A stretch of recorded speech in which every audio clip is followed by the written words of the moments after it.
So imagine it's fall 2020 again, and you've just taught your first course online because everybody's gone online because of the stupid pandemic. And you are miserable. And you decide, you know what? I can't do this anymore. I'm going to voluntarily go into a coma for the next 5 years. You wake up and it's 2025. Sarah, how do you explain what's happened in the world since then? Oh man. Maybe I'd start by just being like, remember back when you thought AI looked like Ex Machina or Terminator, maybe? Well, here's how it played out. It's a lot more like her.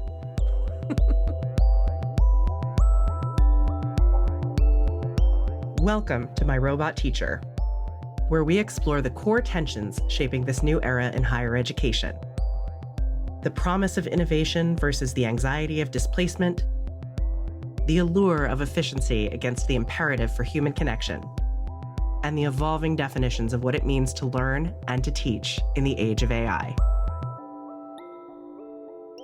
So maybe the big thing to talk about is the so-called ChatGPT moment. Which is, I think, the first time I learned about generative AI from Taiyo.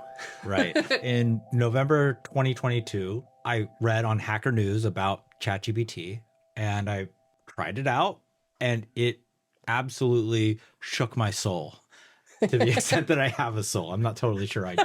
But his soul's an AI bot. That's what people sometimes say. I've heard that before. And I was trying to find anybody that would share my sentiments about this thing, share the excitement that I was feeling. So I naturally talked to all of my colleagues at work the next day, and nobody was sharing my enthusiasm. They said, "Oh, that's pretty cool," but I could tell we were all people coming were back. Exhausted. We were coming back from Thanksgiving break. It was like the sad reprieve that you get from a few days off. Nonetheless, I was hoping somebody would share my excitement. So later, maybe the next day, we all go out to dinner. I say, "Have you tried this thing called ChatGPT?" And it was like, "No, not really." But at the end of the night, Sarah says to me, "So what is that thing you were talking about? ChatGPT?" Anyway, I go home. I wake up the next morning and I see that my inbox has become a dumping ground for Sarah's explorations with ChatGPT. And it's just a wall after wall of text of her conversations with ChatGPT. And I realized, oh, I found a fellow traveler here. That my soul is also an AI bot. She was super thrilled, super excited, amazed, mind blown, all of the superlatives. I'm trying to remember what captivated me so much about it. And I think it was, the first thing that I typed was something really stupid. It was like, make a poem in the style of Wordsworth about something that I won't mention. and I remember being like, this is okay. But then I started asking it questions like, do you have a sense of self? And what do you know about a human sense of self? And then started going into like how it could summarize stuff that I had written and clarify my thoughts better than I had actually articulated them. And like that completely blew my mind. And I think, especially as a literature professor, the thing that seemed so revolutionary to me is that now my access to computing power was through language. Right. Like you're a humanist after all. Mm-hmm. Your training is in comparative literature. Guilty as charged. So clearly having natural language as being the interface to accessing insane amounts of computing power represents a completely new paradigm, which is very much in your wheelhouse. Completely. You could just talk to it in the language you use to talk to everybody else you talk to. It wasn't perfect. There was quite a lot of hallucination back then, but it really blew my mind that something that seemed to be, as critics called it, like just an advanced or word predictive text tool, somehow could put together like passable human sounding text. Right. I'm trying to remember too, at the time you had a really concise explanation for me because I was like, how does this work? And you've been obsessed with AI for a long time. Yeah. So you were like my AI guide and guru throughout this process. Right. Yeah. So ChatGPT is just a sort of interface for something called a large language model. It's a system that's trained on a colossal amount of text from the internet.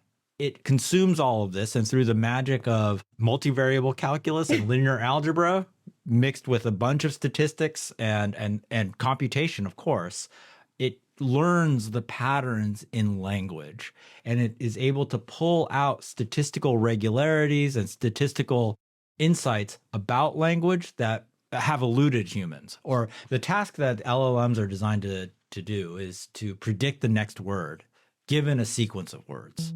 You give it a bunch of text, it analyzes that text and uses that as sort of input for trying to predict what the next word, what they call token, in that sequence will be. Before ChatGPT, I think I would have like zoned out as soon as you said linear algebra. But the thing that made it seem really cool to me was that it was clear that it had somehow learned the patterns and structure and relationships in language, something that's so crucial to my field, to a really incredible degree. You know, one thing that will always stick with me about your reaction, Sarah, to ChatGPT was, yes, you were very excited.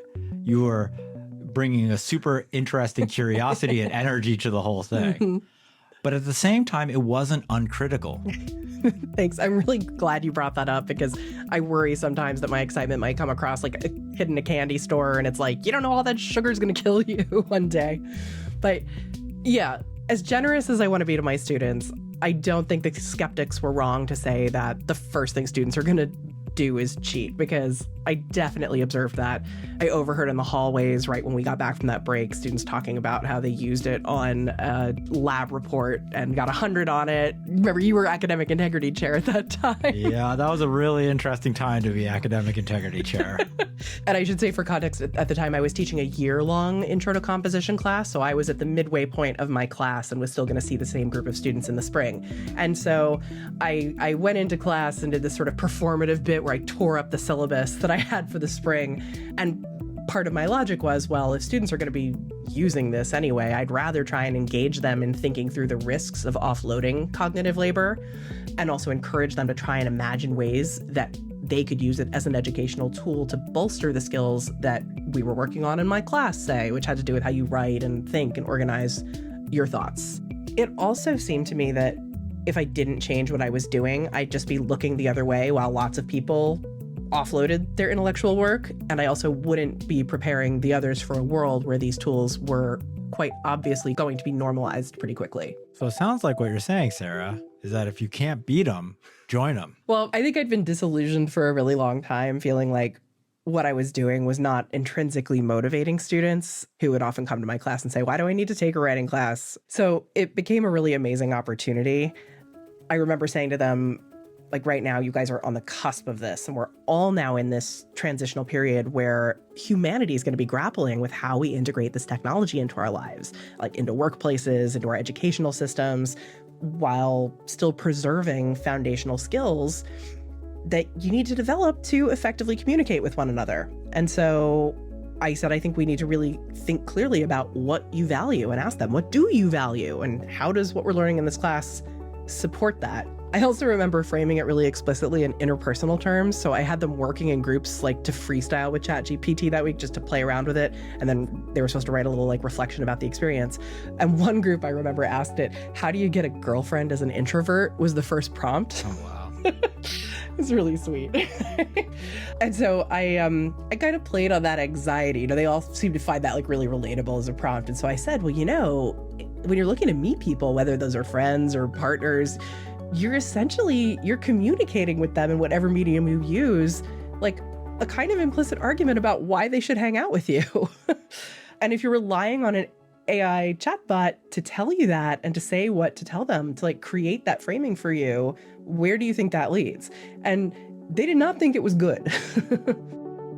I am wary of the risks that by using it in my classroom, I am having them outsource a lot of the work that I used to have them do in class, such as sitting there awkwardly for long periods of time puzzling through ideas. I sincerely believe that even though AI may be capable of superseding humans in a number of things, it is still really important for humans to practice puzzling through ideas, supporting claims with evidence, and I think ultimately too, thinking about that as an iterative process, which is something I was always taught in my training as a writing instructor in grad school, that writing is just not indistinguishable, but it is like an inextricable part of thinking. it's so linked to your ability to organize your ideas in ways that have these effects in all kinds of arenas of your life. Part of what a writing process is, often in isolation, is encountering new ideas and then integrating them into your thinking.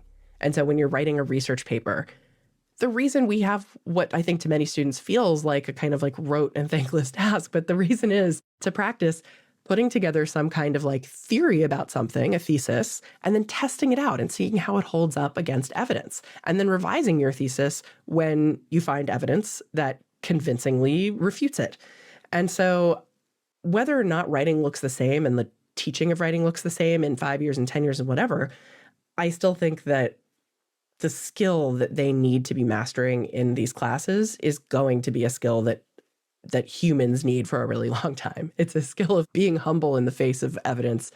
It's a skill that involves concatenating all of your like random threads and theories and trying to synthesize them into something that you can communicate to another person, whether that's to like share information with them or convince them of something. Wait, you want to claim that humans need to do that? Yeah, I do. Even though ChatGPT can do it for them. Okay. You don't really? think so? I don't think that people need to do things that, for example, I could think of some really awful mathematical tasks. Right. Like multiplying two 8-digit numbers together or 5 8-digit numbers together. You could do it, but why would you ever do that? Oh, yeah. Okay. Great question. So when a computer can do that way more efficiently. Yeah, thank you for that. Because let me clarify. So what I'm saying is not that we need to preserve the exact task of the research paper as it stands. I've already thrown that out of my classes. Like I'm not doing that. I'd be a hypocrite if I said that's what we should be doing. But I think that it really made me think, like, what's the fundamental skill here when I'm having students sit down and write reading responses? And the idea is that you collect your thoughts, and then in the process of discussing with others, you revise your thoughts. And so I was like, well, how can I do that now using this tool? And so one of the ways that I did that was, well, you can just generate counter arguments on the fly. You can generate dozens of them immediately. And so actually it was kind of a fun way, and it was a really engaging way in class, because it was like it lacked that kind of anxious tension you get when you're arguing with another human. To have them put their initial ideas into ChatGPT and then say, generate 10 counter arguments, and then go through and systematically like write in their own responses, well, here's why that convinces me, here's why that doesn't convince me. We were still able to get to that process. And in a weird way, I think it got better when I was using ChatGPT, because it didn't have the like cultural connotations or maybe emotional sting of having me, the other human. When I say, well, have you thought about this counter argument? Maybe many of them perceive that as like, here's why you're wrong, as opposed to stripping it of that, in a weird way, stripping it of its humanity, made it something that they could accept more readily. I think there's also something interesting about that anecdote of when you have 10 counter arguments in front of you and you say, you go through them and you think about which of those arguments resonate with you and which of them do you disagree with. Right.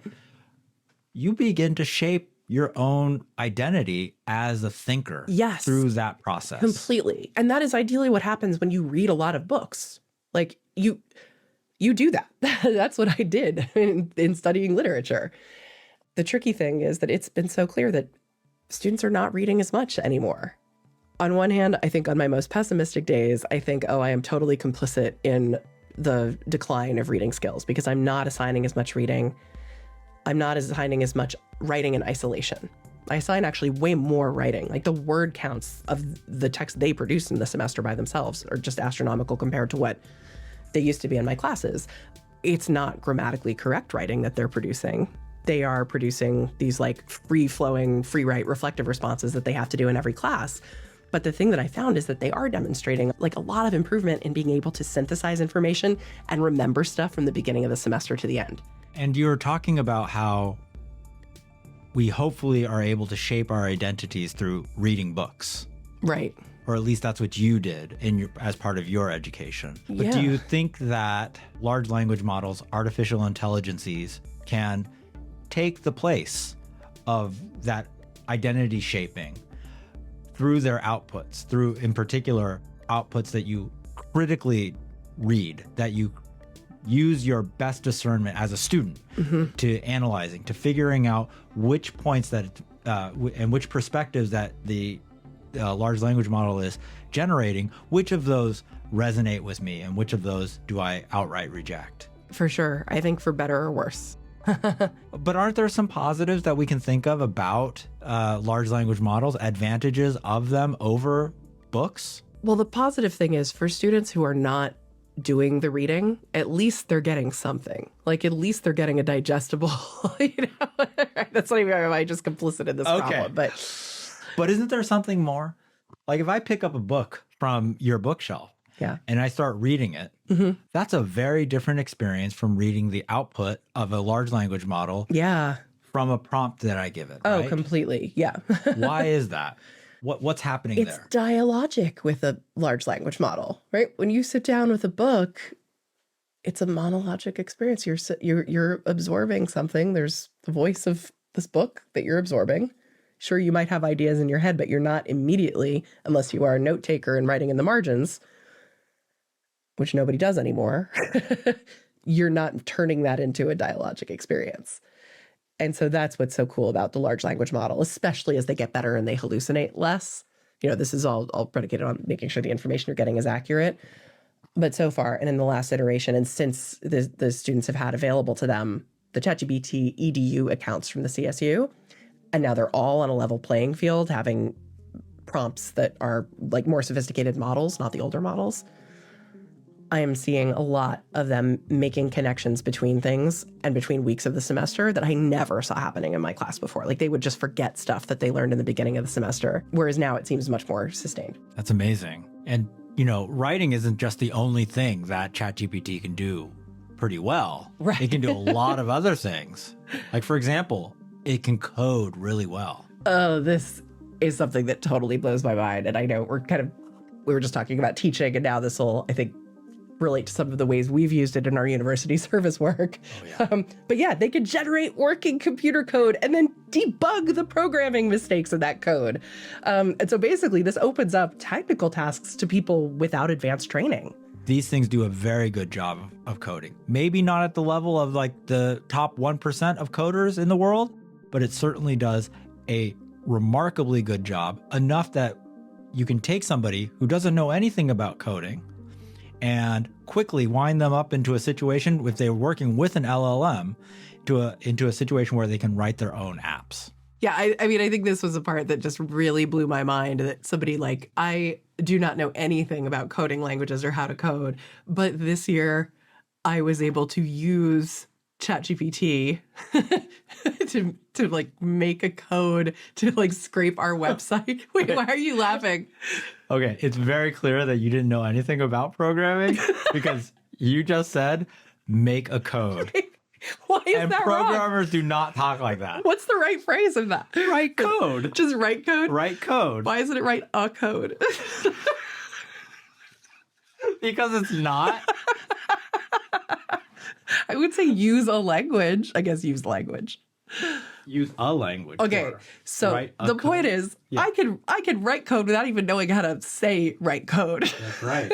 Because I could just say, I need something that will allow me to do this thing. And then it'll say, here's a thing in Python.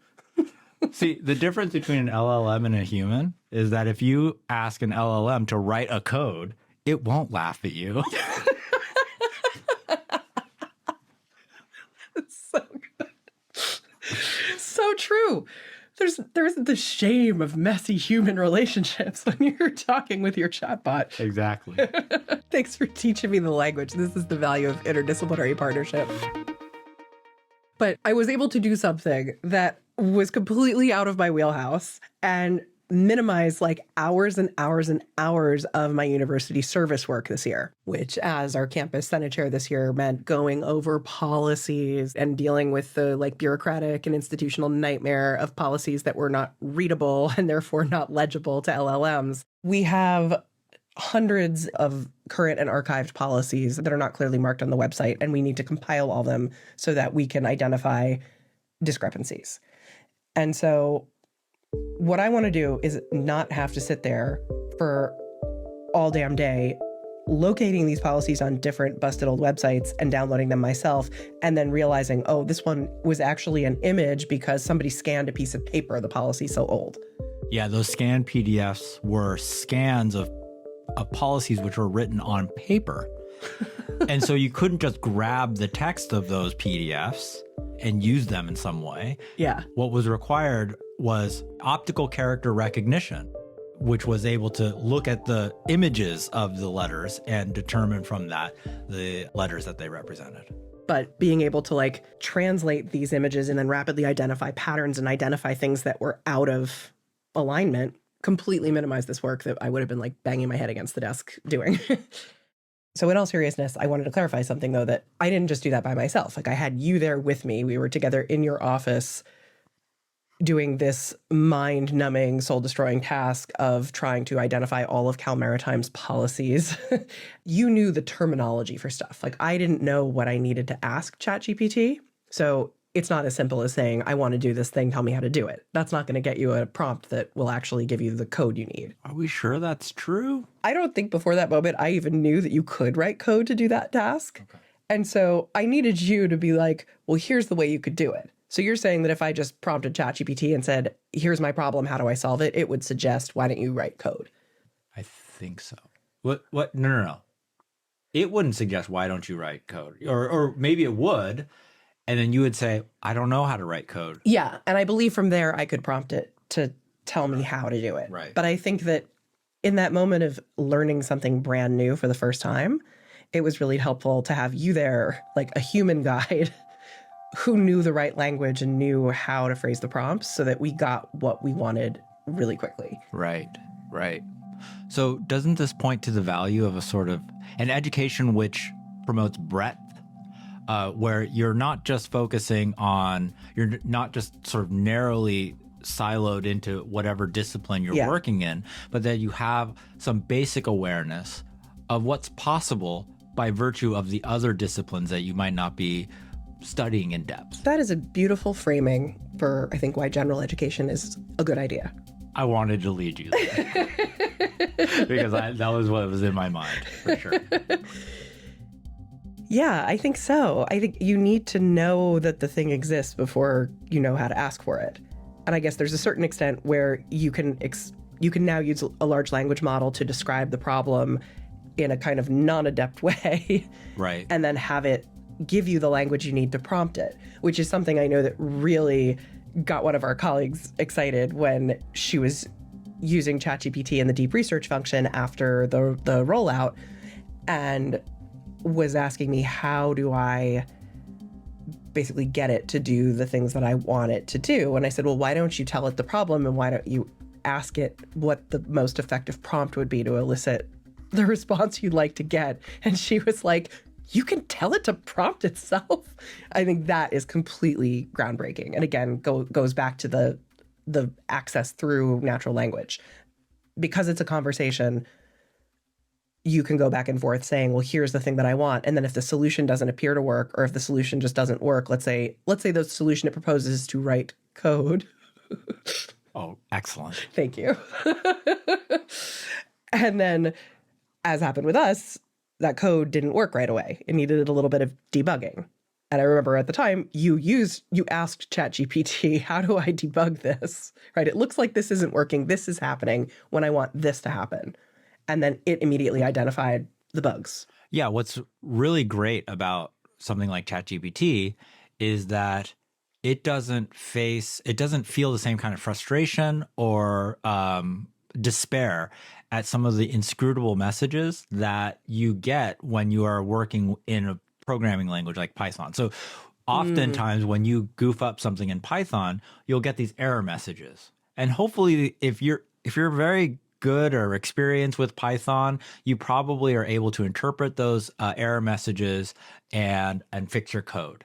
However, particularly for neophytes, for students, for example, who are just learning Python for the first time, those error messages can be like a complete mind killer in the sense that like they stop. You just get frustrated. You don't know what to do with that error message. It means nothing to you. Oh, totally. Yeah. You know what I mean? Yeah. I always think of Dolores in Westworld being like, it doesn't look like anything to me. Like that's what happens to me when I was looking at that screen with you. So nowadays what you can do is just copy paste that error message and just shove it into ChatGPT with no further prompting and say you don't even have to say anything, and it will diagnose the issue for you and then fix it. Yeah, that's incredible. And that's something I see a parallel with clarifying messaging. So I know a lot of instructors who've used it. They've put their own assignments in and said, here's a way that students tend to misinterpret this assignment.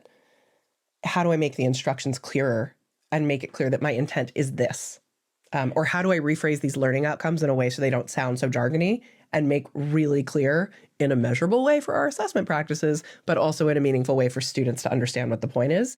Okay, so I've been thinking a lot about how fun it's been to outsource the kind of mind-numbing aspects of my job.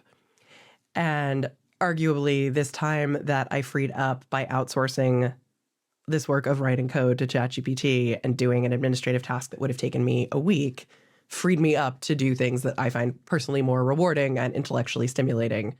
On the flip side, and this is going to get a little meta for a moment, but last night when I was making a rough cut of this episode, something that we've been outsourcing to our wonderful editors at Edit Audio, but I felt like the through line of the episode only really became clear to me when I sat there doing the endless drudgery of watching clip after clip and then playing around with moving them around myself.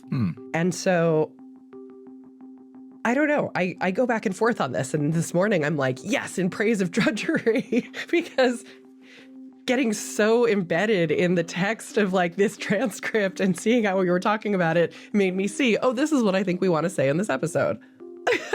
You've been thoroughly brainwashed, Sarah. I mean, listen, okay, sure. There are some forms of drudgery that are probably quite productive, but I think we can agree that there are other forms of drudgery which are just miserable. I mean, I know for myself, even though I'm a mathematician, I love mathematics.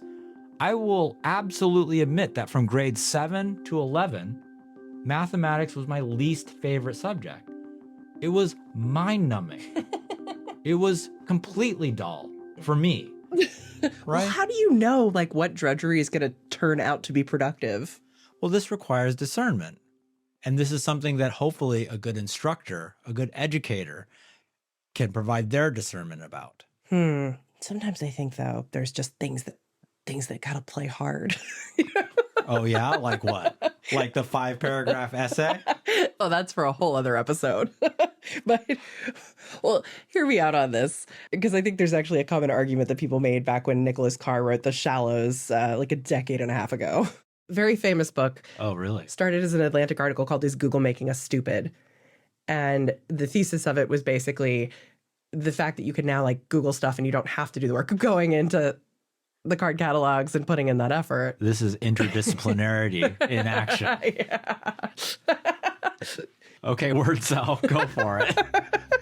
So the argument was that he opens with actually a quote from 2001: A Space Odyssey. Like, I'm afraid my mind is going, and talks about that in an age of doing things on digital readers, he feels like his attention span is diminishing. And lots of people have reported this, that there's a feeling that people aren't reading as much anymore, that when we try, our attention is divided. And some attribute that to the fact that we're now reading in this piecemeal fashion. We're not sitting down with a good book in a quiet room. We are instead reading while we have like 7 things open on our computers and music playing, and we're texting people, and you're interrupted. And I think there's something compelling to that. Maybe it's, for me, I think it's less about the reading on a screen in some cases, although some people do have a kind of tactile memory, but I think it's more about the disruption, that as soon as your train of thought is broken, I think you will be less likely to retain some of the information. Like, multitasking does not work. No matter how much I want to believe it does, because I love multitasking, I have been convinced that it doesn't actually work, or that it will diminish, what you do on one task. You should have just instead focused on that task. But anyway. This is, again, a thing. So we've all, I think, heard you can't multitask. Yeah. Humans cannot multitask. And I always feel a little skeptical when I hear those kinds of very broad, generalized claims, because I do think of human beings as being incredibly adaptable and flexible, and that the architecture of our minds do not necessarily dictate just one way of going about solving a problem. Yeah. So when I hear humans can't multitask, I think to myself, is that really true? Or is that just true about me or you or about the way, or maybe it's a function of the way we've been trained through education? Maybe if education put a greater focus on multitasking, On how to multitask. maybe human beings would get better at it. I'm looking for this article. I'll have to look this up somewhere, but there is an article about this in praise of multitasking that makes this argument. It does. Yeah, Okay. exactly. Yeah. That, well, we haven't really practiced it the way we practice sitting quietly and reading. But to go back to this question about the drudgery, et cetera. So I think there's an argument that I find compelling that in offloading that work of actually reading all those policies myself, I didn't really get a deep knowledge of them. And so I wouldn't have known if there was a hallucination. I wouldn't have known if something was missed. You know, my check for that was to have a group of people who did write the original policies rather than having, like, it would have been an absolutely impossible task to get everybody scheduled in the same room in the middle of the semester to do this. And it was so much easier to just say, hey, I have now used a large language model to identify discrepancies in these policies. You are the author of the policy. Can you please confirm the accuracy for your one little niche thing here? And so it was kind of like harnessing the power of a diffuse, like, collective group of people to get this task done in a way that I think was very efficient and had checks to make sure for accuracy. I think what you could say, though, is that I lost out on an opportunity to learn something about the institution in some way by, like, really sitting down and reading these policies. I say that I can't even say this with a straight face because I don't actually believe that part. Like, that drudgery to me is just like, nope, which I think is interesting.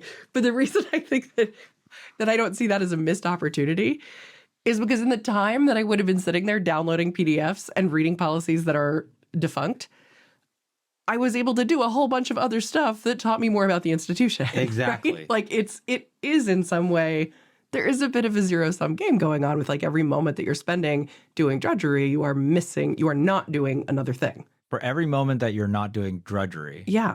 Or every moment that that you're stuck in drudgery is a missed opportunity to be doing something else. You're like, right, exactly. We're not talking about freeing up my time so I can go watch TV here. Right. So you probably do get benefit out of the drudgery. Mm-hmm. There's benefits to be had. I think that's an easy argument to make. However, the question should be, if you hadn't had to do that drudgery, are there greater benefits to be gained by doing something else? Right. Something that could be, more impactful. Like, for instance, learning a little bit about how to write code. Very good. Which now has opened up this whole world for me. And I'm taking our colleague Ariel's data science. And now you can make so many codes.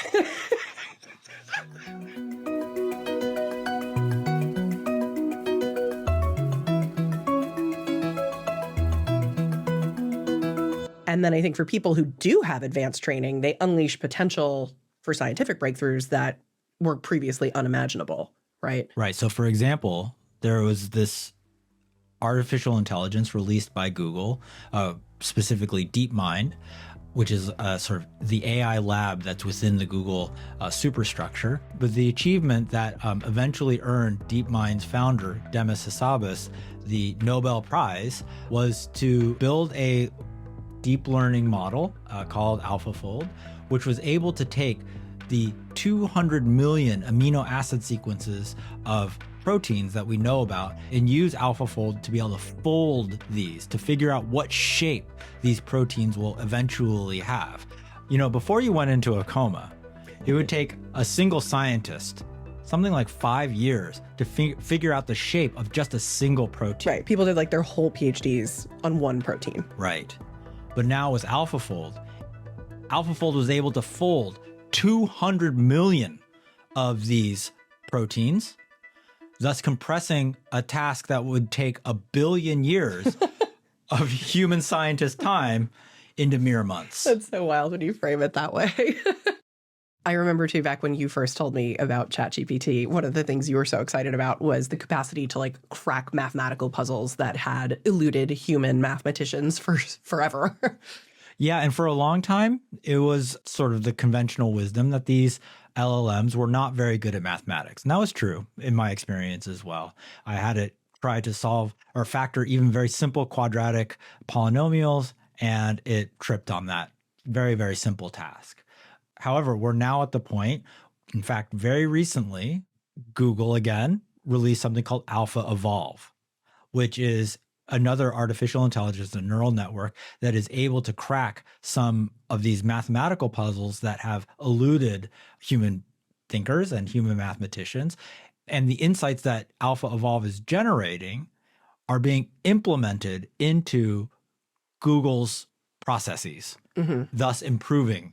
So just to give an example, it found a better way of doing something called matrix multiplication, which is a very important task for any tech company to be able to do well and efficiently. So incremental gains in the efficiency of matrix multiplication are going to have very, very large impacts on a company's bottom line. There's a sense that we now have the capacity to exceed what was possible in human achievement. Humanity at large can now accomplish things that would have been unimaginable on like a time scale of a single human life. Now that's happening in like minutes potentially. So what are the downsides? So maybe the most glaring downside of these large language models is how much they hallucinate. So for example, it might cite journal articles with very plausible looking citations, but they're pointing to journal articles that do not exist. Right. Articles that don't exist or mismatching authors. There's also the issue of bias. So they're going to reflect the biases and maybe even amplify the biases that are at work in the data they were trained on. Right. So these kinds of amazing capabilities of large language models, well, they grant the user really immense capabilities and power. But what happens if this kind of power falls into the hands of bad actors?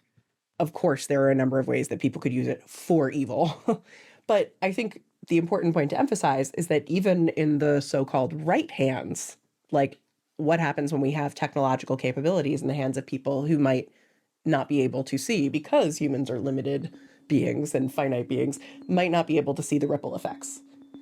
So then this opens up the question of how do we get an artificial intelligence to share our values? I think this is one of the hardest problems humanity has ever faced. How do you define human values to something non-human? Whose values? How do you translate human concepts like fairness, well-being, don't destroy humanity? Like, what does that mean? Into precise code an AI can't misinterpret or find loopholes in. Right. That misinterpretation piece is also really interesting. You know, it reminds me of, you've seen Fantasia, right? Yeah. There was that story about Mickey Mouse. You know what I'm talking about? Mickey Mouse Wait, the Sorcerer's Apprentice? Yeah. So Mickey Mouse, right? Like has to do these chores or errands. And so he casts a magic spell on the brooms. Isn't that right? Yeah. To do the chores for him. But then the brooms start going crazy and start like flooding and everybody drowns or something like that. Is that how that works? I think you're misremembering how that ended. I believe the sorcerer came in and stopped the brooms from, but yes. Oh yeah. He was about to drown. Great parable. It didn't start with Mickey Mouse. It started with Goethe, which I dropped not just to be a complete asshole, but to point out that throughout literary history, this has been kind of a perennial problem of how do you manage the outcomes of new technologies or things that are like beyond your capacity as an individual, starting from Prometheus stealing fire from the gods. Given that the interface for these artificial intelligences is natural language, what do you think are the core competencies that we need to be teaching our students about in order to get them to a point where they're so-called AI literate, where they're able to use these tools in ways that are effective? I think that what really makes me so excited, right? It's not as much as I love, having it write my emails and do the like service work that I hate doing. That's not really what excites me about it. The thing that kept me coming back and just makes me think that this is so full of potential in higher education is the kinds of collaborations that I've been able to have. I mean, even with you, using this as a tool to translate between our two disciplines, it felt miraculous to me. And it's like, you are a patient friend who will explain to me things about like your dissertation. And I'm just like, yeah, I kind of get it. But there's a point where I just feel bad about asking you for the millionth time, like what this means. Sure. And also because you're in your own field, you don't have the sort of fluency in like the way that I speak and think and frame things. And so what's so amazing about working with you and a large language model is that you can explain something and then say, okay, explain this to somebody with this particular educational background and also these like theoretical inclinations, why they should care about it. And then you're there as the human verifying, yes, that is accurate.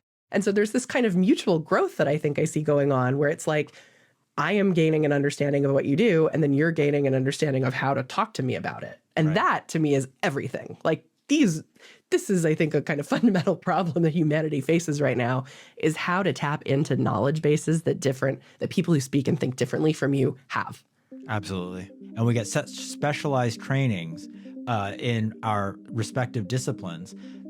We sometimes develop whole vocabularies for the same ideas or the same concepts, but we just talk about them in different ways.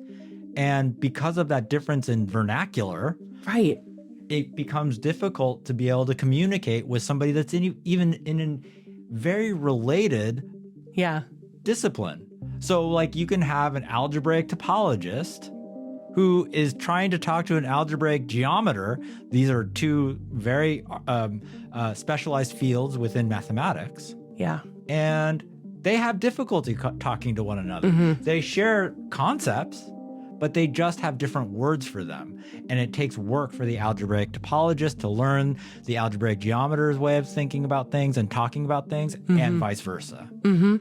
I imagine that this is a problem all over human knowledge. Yep. Right? We're all over human inside knowledge. of our tiny little silos where, and sometimes like I've had the experience of, writing a paper, advancing the frontiers of what's known about, in my case, right-angled hyperbolic orbifolds in dimension 3. And you know who gets excited about these things? Maybe a dozen people in Russia. They're the ones that are in my little niche that are like, wow, you did amazing work pushing things forward in our understanding of right-angled hyperbolic orbifolds in dimension 3. And I'm like, wow, I can pat myself on the back. But ultimately, I wonder what the value is. Now, now that we have these kinds of tools that are amazing at detecting, of translating across disciplines, even related disciplines, but also of discerning kind of structural patterns in different disciplines. Yeah. And this gets into something that's really taking on a life of its own in mathematics anyway, this discipline called category theory, which is all about trying to find the sort of patterns within certain disciplines within mathematics. Oh, interesting. And then linking or finding the similarities in patterns, which are encoded themselves in a kind of mathematical object called a functor or whatever. Yeah. And translating between worlds there. This is something that mathematicians had already began the project of trying to do. Now with large language models, obviously it's in a kind of softer language-based way. Right.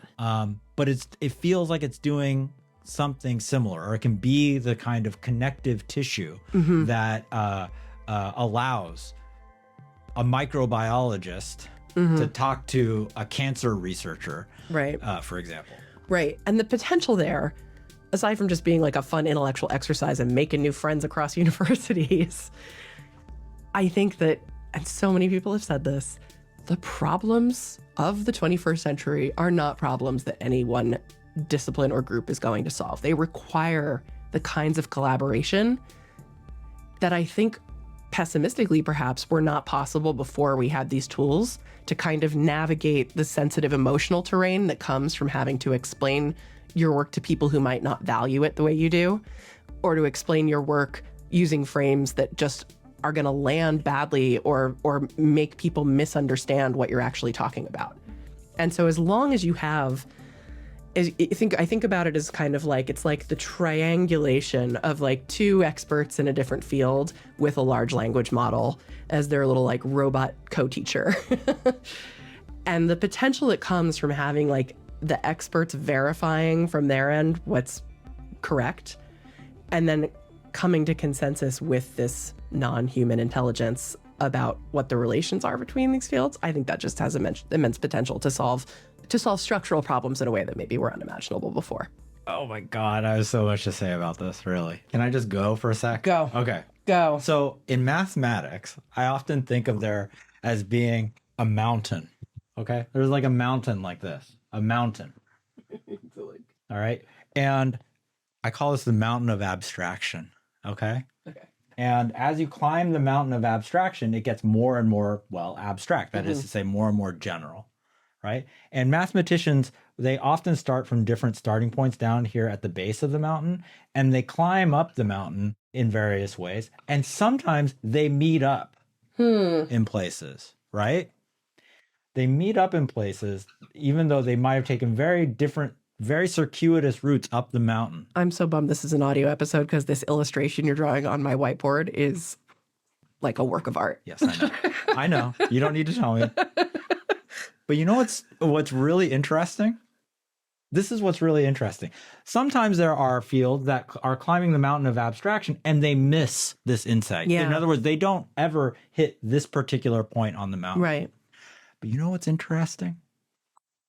If you get to that point and you have enough of an understanding of what's going on down here at the base, some base level understanding of the various disciplines, you can, instead of keep trying to climb up, you can turn around and you can look back down the mountain. And you can see all of the different paths from the different disciplines that could have led to where you're standing now. And that act is generative. That generates new knowledge because those paths were not previously traversed. Right. For whatever reason. Maybe it's sociological, cultural, maybe they just missed it. The focus is just different, but they didn't take those paths to land where you are up the mountain. I love that. And this has been a engine for pushing mathematical boundaries forward, particularly in the 20th century, where it was realized the power of things like category theory as applied to open mathematical problems of interest. I love this so much. Right. Oh, so just to then expand out the view a little bit more. This is great. If there's like a mountain of abstraction that encompasses not just mathematical disciplines, but all disciplines in some way. Yeah. Then what kinds of insights can we have if we have an oracle with a wide breadth of knowledge like a large language model? Tower of Babel with crisscrossing roads that we need it. Absolutely. And so maybe this is like the opportunity to think about that. We now have a tool that is going to allow us to remix all of our disciplinary knowledges and to do so in a way that is constantly drawing attention to the importance of a healthy dose of skepticism in what you read, in a consideration of structural factors like bias in the training data, that the conditions of possibility that lead to a certain response. I think if we teach AI literacy well, we will teach those things. And that will ideally equip people to be able to collaborate in ways that they haven't been able to do before. Thanks for listening. My Robot Teacher is hosted by me, Taiyo Inoue. And me, Sarah Senk, and produced by Edit Audio. Special thanks to the California Learning Lab for sponsoring this podcast.